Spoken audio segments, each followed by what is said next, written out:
नमस्कार। पूर्वांचल बुलेटिन निष्पक्ष और अब तक उत्तर प्रदेश के महाराजगंज जनपद के फरेंदा विधानसभा के विधायक आज हम वीरेंद्र चौधरी जी के आवास पर उपस्थित हैं। इस समय देश से लेकर प्रदेश, हर शहर, हर जगह जीएसटी को लेकर के सरकार के सांसद, विधायक, मंत्री खुशियां मना रहे हैं। संयोग से आज हम ऐसे जगह पे बैठे हुए हैं, ऐसे विधायक के पास बैठे हुए हैं जो भारत सरकार के केंद्रीय वित्त राज्य मंत्री सांसद पंकज चौधरी के खिलाफ ईडी गठबंधन से चुनाव भी लड़ चुके हैं और चुनाव में हार तो भले मिला, लेकिन इन्होंने एक रिकॉर्ड भी कायम किया और भारत सरकार के केंद्रीय मंत्री का जो एक जीतने का अनुमान था उसका इन्होंने रिकॉर्ड भी तोड़ दिया। तो आइए सबसे पहले हम जीएसटी को लेकर के इनसे जानना चाहते हैं कि जीएसटी है क्या, जिस पर सरकार के लोग खुशियां मना रहे हैं और जनता को उस जीएसटी का उपहार दे रहे हैं। तो सर, जीएसटी है क्या जिस पर सरकार के लोग खुशियां मना रहे हैं? देखिए, सरकार तो वही चीज़ कर रही है कि एक बार वसूल लो, फिर माफ़ करो, फिर खुशियाँ मनाओ। जीएसटी के बारे में आप जानते हैं कि यही सरकार, जो भारतीय जनता पार्टी की सरकार है, इसने 8 साल पहले बड़े धूम धड़ाके के साथ पार्लियामेंट में रात के 12 बजे तक बहस हुई और उन्होंने ज़बरदस्ती इस देश की जनता पे जीएसटी लागू किया था, जिसकी 4 स्लैब 18%, 28%, 10%, 5%, ये 4 स्लैब लगाए गए थे कि 4 स्लैब्स में जीएसटी की वसूली होगी। और लगातार 8 सालों तक जीएसटी जनता के घर से, माने गब्बर सिंह टैक्स, हमारे राहुल जी कहते थे कि ये गब्बर सिंह टैक्स की तरह, जैसे गब्बर सिंह ने एक दहशत फैला रखी थी, डर के नाते जब इस इलाके में आता तो कहते गब्बर आ गया, लोग डर के मारे पैसा देते थे। तो वैसे जनता गब्बर सिंह की डर की तरह मोदी से डर के वो जीएसटी का पैसा दे रही थी और जीएसटी पैसा लिया। अब उनके जब समझ में आ गया, जैसा हमारे यहाँ राहुल गांधी जी कहते थे कि ये जो जीएसटी है ये सुविधाजनक स्लैब में होनी चाहिए, जो जनता की सुविधाजनक स्लैब हो, खाली 2 स्लैब्स में होनी चाहिए थी। उसी पे आज भारतीय जनता पार्टी आ गई। तो ये तो हम लोगों के पहले से डिमांड थी, हमारे नेता ने पहले से मांग कर रखी थी, जीएसटी लगाइए। देश के विकास के लिए टैक्स की ज़रूरत होती है। आप भी जानते हैं जीएसटी जिस तरह से वसूली जाती है, टैक्स जिस तरह से जनता से लिया जाता है, ये देश के विकास में खर्च किया जाता है, इसकी आवश्यकता है। लेकिन ऐसा भी आवश्यकता नहीं है कि जनता को रुला के उसके खून, मतलब उसके धमनियों से उसके ब्लड निकाल लिया जाए और उसके बाद कहा जाए कि ये गब्बर सिंह टैक्स। जैसे ठीक है, एक चीज़ और है, जनता के दैनिक उपभोग की वस्तुएं जो हैं जीएसटी लागू होने के बाद वो मात्रा जो है कंपनियों ने कम कर दिया। जब जीएसटी बढ़ा तो मात्रा कम हो गया दैनिक उपभोग के वस्तुओं का, और आज जीएसटी कम हुआ तो क्या सरकार वो उपभोग के मात्रा को जब कम किया था कंपनियों ने, क्या उसको मात्रा बढ़ाएंगे या उसी मात्रा पे कंपनियां जो है जनता के बीच में उन वस्तुओं को परोसेगी? तो इसका लाभ जो है जनता को होगा कि कंपनियों को होगा? इस जीएसटी का असली लाभ जो है कम हो रहा, लाभ किसको मिलेगा? देखिए, जो जनता के उपभोग की चीज़ें थी, जो आप कह रहे हैं जिसको जनता उपभोग करती थी उसकी बिक्री कम हो गई, ये आपका प्रश्न है। सही बात है कि जिस जनता के पास 100 रुपये होगा और अगर जीएसटी लगने के नाते सामान 120 रुपये मिलेगा तो जनता नहीं खरीद सकती है, तो वो नहीं खरीदेगी, सब्र कर लेगी। भाई, हम रोज़ चावल दाल खाते हैं, रोज़ सब्जी खाते हैं, जब हमें लग रहा है कि सरसों का तेल 100-250 हो जा रहा है तो हम 2 टाइम की जगह 1 टाइम सब्जी बनाएंगे, जनता उपभोग कम कर लेगी। लेकिन उपभोग कम करने से क्या जनता की खुशहाली थोड़ी नहीं थी। मेरा तो मानना है कि जनता उपभोग भी करे, जनता खूब मकान बाजार में जाए, खूब खरीदे, लेकिन जब उसका स्लैब कम होता, उसको दैनिक उपभोग की वस्तुएं, जो गरीबों के उपभोग की वस्तुएं, किसानों के उपभोग की वस्तुएं जो थी, उसका जीएसटी का स्लैब कम होना चाहिए था। तब निश्चित रूप से इस देश के मध्यम वर्ग के लोगों को, यहाँ के गरीब वर्ग के लोगों को फ़ायदा होता। लेकिन हुआ क्या, लोहे का सामान खरीदने जाने वाला गरीब किसान अगर अपने लिए खुरपी होती ना, खुरपी एक फावड़ा खरीदने जाता है तो 28% GST देता है। और अमीर आदमी सोना खरीदने जाता था, हीरा खरीदने जाता था, हीरा कौन खरीदता है बताइए, तो उस पर 3% GST थी। तो आप समझ जाइए GST किसके लिए बनाई गई थी। GST तो इस सरकार ने गरीबों से वसूला है, GST को सरकार ने मध्यम वर्ग से वसूला है। अमीरों के लिए तो GST बनाया ही नहीं। उनकी जो इस्तेमाल की चीज़ें थी वो सस्ती थी, और जो दैनिक उपभोग की चीज़ें थी महंगी थी। अब वो भोग करना जनता ने कम कर दिया तो फैक्ट्रियों का भी नुकसान हुआ। तमाम ऐसी चीज़ें थी जो लोग खरीदना कम कर दिए। अमी आप बता दीजिए, मैं टूथपेस्ट मान ली 2 टूथपेस्ट तो इस्तेमाल करता हूँ महीने भर में, सोचा कि बस GST बढ़ गई, एक ही इस्तेमाल करेंगे, एक ही टूथपेस्ट का काम चला लेंगे महीने भर में। ये हुआ इस देश में। तो गरीब तो बेचारा पिस गया। अब आप उसको ढिंढोरा पीट रहे हो कि ये बहुत बड़ा फायदा, ये बहुत बड़ा, तो हमारे 8 साल के घाटे का कौन देगा, उसको भी तो बताओ।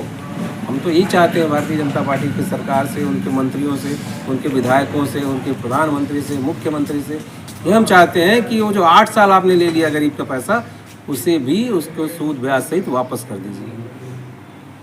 अच्छा, दूसरा एक मामला नेपाल राष्ट्र का है और आपका पड़ोसी संयोग से है। तो वहाँ जो है हिंसात्मक आंदोलन के तहत जो है लोकतंत्र व्यवस्था पर बड़ा हमला करके सरकार को अपदस्थ कर दिया गया। इसको आप किस रूप में देखते हैं? देखिए, आपने उन लोगों का, जिन लोगों ने वहाँ पे इस तरह की घटना की, युवा थे, 18 से 25 ग्रुप के लोग थे, ज़्यादा से ज़्यादा संख्या उन्हीं लोगों की थी। उनका जो मेन मुद्दा था वो भ्रष्टाचार था। उन नाकामियों से था सरकार की, जो सरकार की व्यवस्था थी वो वहाँ पे पूरी तरह से फेल थी। और ख़ास करके उन भ्रष्टाचारी मंत्रियों के, उन भ्रष्टाचारी नेताओं के घरों को जलाने का मकसद सिर्फ ये था कि आपने देखा होगा कि उससे पहले फेसबुक पे लोगों ने बैन लगा दिया सरकार ने। उस बैन से एकदम मुखालफत बढ़ गई और सड़क पे लोग आ गए। उस पर क्या कारण था कि बैन लगाना पड़ा सरकार को? आपने वो भी देखा कि नहीं? नेपाल में अगर बैन लगा फेसबुक पे तो बैन इसलिए लगा क्योंकि जनता दिखा रही थी। आपने वो देखा? मैं एक पोस्ट देख रहा था, मैं एक दिन बैठ के, किसी नौजवान ने पोस्ट किया था कि प्रचंड की बेटी, प्रचंड जो कम्युनिस्ट था, माओवादी था, जो लिबरलिटी का माना जाता है, जिसको गरीबों का मसीहा माना जाता है, उसकी बेटी पढ़ने जा रही होती तो गुच्ची का बैग लिए हुए जा रही थी, जो इस देश में विश्व की सबसे महंगी ब्रांड है, उस ब्रांड का बैग लेके चल रही थी। और वहाँ गरीब के बेटे के लिए कफन का पैसा नहीं था। ये पोस्ट हो रहा था कि एक तरफ कफन का पैसा नहीं है, एक तरफ मंत्री का बेटा गुच्ची का बैग लेके जा रहा है। तो ये देख के जनता में उबाल आ गया और उन्होंने इस प्रजातंत्र को धक्का मार दिया। नहीं, जैसे अकेले इस एशिया महाद्वीप में नेपाल की बात नहीं है। आप श्रीलंका को ले लीजिए, पाकिस्तान को ले लीजिए, बांग्लादेश को ले लीजिए, अक्सर ऐसे हो रहा है। इन राष्ट्रों में भी इसी तरह से हुआ। इसको लेकर मैंने आपसे एक पहले बहुत साफ शब्दों में कहा है कि जब जनता और नौजवानों को ये लगेगा कि इस देश का राजा या इस देश का हुक्मरान, इस देश का मंत्री, इस देश का विधायक, इस देश का सांसद खाली भ्रष्टाचार में लिप्त है, तो ये उबाल किसी भी देश में आ सकता है। चाहे वो बांग्लादेश हो, चाहे वो श्रीलंका हो, चाहे वो नेपाल हो। इसका साक्षात उदाहरण है, क्योंकि जनता सड़क पे तब आई जब कहते नहीं 99 पार करके 100 हो गया, तो 100 हो जाएगा तो किसी भी देश में इस तरह का उबाल आएगा। अच्छा, एक तरफ सरकार जो है स्वदेशी अपनाओ का नारा जो है 3-4 महीना पहले बहुत तेजी से दिया। इस समय भी बीजेपी के कपिल मिश्रा हैं, वो भी नवरात्र के पर्व पर कहा कि स्वदेशी अपनाओ। और एक ऑपरेशन सिंदूर हुआ और उस ऑपरेशन सिंदूर को ट्रंप का नाम आया, इन्होंने वार रुकवा दिया। और पाकिस्तान का सहयोग चीन भी कर रहा था दूसरे तरफ से, और उस वार को रुकवाने को लेकर भारत सरकार के प्रधानमंत्री ने वहाँ से संबंध तोड़ा और चीन से संबंध बना लिया। और जबकि देश के लिए दोनों घातक हैं। इसको लेकर के आप क्या? देखिए, पहला सवाल तो आपने स्वदेशी पे किया। स्वदेशी सरकार बात कर रही है कि स्वदेशी अपनाना चाहिए। सरकार माने कौन? सरकार माने भारतीय जनता पार्टी के लोग। सरकार माने मोदी जी। मोदी जी सर से नीचे तक आप देख लीजिए। मोदी जी चश्मा लगाते हैं, आप चश्मा लगाए हो, जानते हैं किस ब्रांड का लगाते हैं? विदेशी ब्रांड का। मोदी जी पेन लगाते हैं, पेन लगा रखी है। ये पेन आपने देखा किसका है? ये हमारे भारत में बनी हुई पेन है। मोदी जी का पेन जानते हैं कहाँ से बनती आती है? विदेश का ब्रांड। चश्मा विदेशी, पेन विदेशी, रुमाल विदेशी, जूता विदेशी, घड़ी विदेशी। वो क्या स्वदेशी की बात करेंगे जिनका पूरा शरीर विदेशी है? यही स्वदेशी है। स्वदेशी तो गांधी जी थे। गांधी जी ने उसका पालन किया था स्वदेशी का। अपने बनाते थे धोती, अपने पहनते थे। ये धोती से पूरा जीवन निकालते हैं मोदी जी और ये सरकार। तो बस हमको लच्छेदार बातें सुनाती है, अपने ऊपर लागू नहीं करते हैं। ये अपने पूरा विदेशी सामानों से जुड़े हुए हैं और दूसरे को कहते हैं स्वदेशी अपनाओ। तो स्वदेशी क्या अपनाएंगे कपिल मिश्रा जी? अभी नवरात्र की धूम मची है, दिवाली आने वाला है। सारे पटाखे चाइना के, सारी झड़ी फुलझड़ी जो धुन रही है सब चाइना के। आप कह रहे हैं चाइना हमारे लिए, उनके लिए बुरा है। हम भी जानते हैं चाइना की अर्थव्यवस्था हमसे बहुत मजबूत है। और जो बहुत मजबूत आदमी कहते हैं ना, बड़ी मछली जब आ जाती है तो बहुत छोटी मछलियाँ तो ऐसे ही ख़त्म हो जाती है नदी में, तो उसके सामने तो आपकी अर्थव्यवस्था वैसे ख़त्म हो जाएगी। हमारे लिए नुकसान है। आपकी बात से मैं सहमत हूँ। चाइना भी नुकसान है। अमेरिका तो सशक्त है, दुनिया का सबसे सशक्त देश है। वो तो आपको हमेशा कमज़ोर करने का प्रयास करेगा। तो ऐसी विदेश नीति जैसे हमारे कांग्रेस सरकार में हुआ करती थी, चाइना भी हमारे मदद करता था, डरता था, और अमेरिका भी डरता था, अमेरिका भी मदद करता। ऐसी नीति लानी चाहिए। तो आपकी विदेश नीति फेल है। चाइना भी आंख दिखाएगा, अमेरिका भी आंख दिखाएगा, अब तो पाकिस्तान भी आंख दिखा रहा है आपको। तो ये विदेश नीति की फेलुअर है पांडे जी। तो आपने ऐसी विदेश नीति बनाई कि आपकी विदेश नीति फेल हो गई। आपने ऐसी आर्थिक नीति बनाई कि आपकी देश की अर्थव्यवस्था फेल हो गई। तो आप तो हर पहलू पर फेल हैं। अब स्वदेशी क्या चलाएंगे? आप स्वदेशी में भी फेल हैं जब सारा चीज़ विदेशी है आपका। अच्छा, एक बिहार में विधानसभा को चुनाव को लेकर के इस समय तैयारी चल रहा है।